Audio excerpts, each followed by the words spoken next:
Hello, neighbor. Welcome to our shelf. I've been collecting dust in this Queen's library for 3 months now.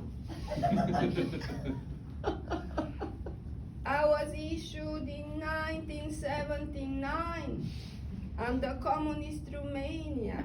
The mere fact that I was allowed to exist is a miracle. My cover is faded, my pages are brown, porous paper, the writing is not contrasty enough, so compared to you, new and shiny, I'm depressing. I bet somebody's gonna snatch you off the shelf in a matter of minutes. What is your name, dear? Lolita. What a pretty name. This is Catherine the Great. She's haughty. My name is America Ogarului Cenușiu, Oh, God. which in English would translate the Greyhounds America. In Romanian, I am poetry. I am freedom. I am dreaming. In American, I'm like the poor people bus around the trundle.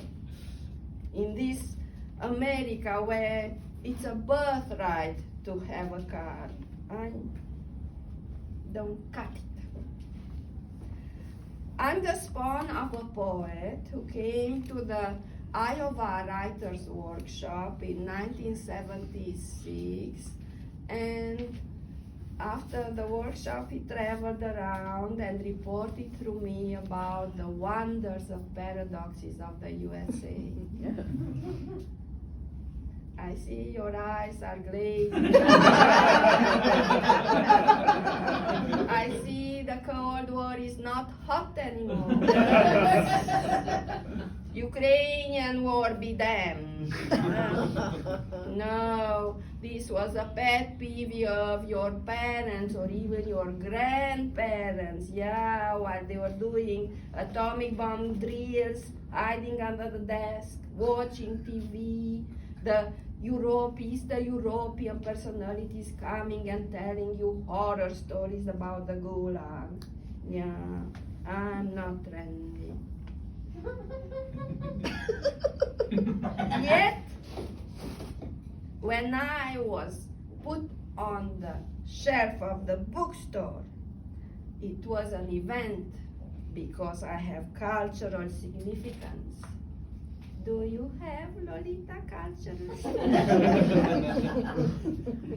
There were lines around the corner trying to grab me. They bribed the salesperson to get me from under the table. I'll never forget my first owner. She dressed me in cellophane cover to protect me, and she opened me with her sensitive fingers. She was really aware that I could unglue and just fly about. That was the day. She gave me to all her friends to read me. You gotta read this book. And one day she gave me to a coworker, and that coworker read the first page and the last page and decided I'm too boring for her to spend her time. So she threw me up on the tchotchke cabinet, and I gathered dust there for another 5 years. Then we had the bloody revolution, and the borders were opening, so she wanted desperately to go away from Romania, so she scrounged whatever she could to get the funds for the visa. So I ended up with other books in a book peddler's store, whatever that was. She sold us for pennies. And then rain or shine, or I was on the stoop of the university, mid Bucharest there. From there, I watched how the students were protesting and how they were just decimated. Well, that was the end of my public career. We were put in boxes again in the cellar, another few more years. I found myself finally in a used bookstore. Well, by then the market was flooded with little things like you, Lolita, shiny and not much saying. And I stayed there because my cover was cut. But one day, this lady with an asymmetric hairdo looked at my covers, read them, and she bought me with a bunch of other Romanian books. And she packed me, and she put me in a suitcase, and then we went by an airplane, and then by a subway. Imagine, I was in New York City, in America. It was just so lovely to be opened again by delicate, thoughtful fingers. And she read me from beginning to the end. There was some trouble with her hefty cat, and she kept on plopping herself on me. She almost broke my spine several times. The library is now closing. Oh. I'll tell you more tomorrow. Good night, Lolita.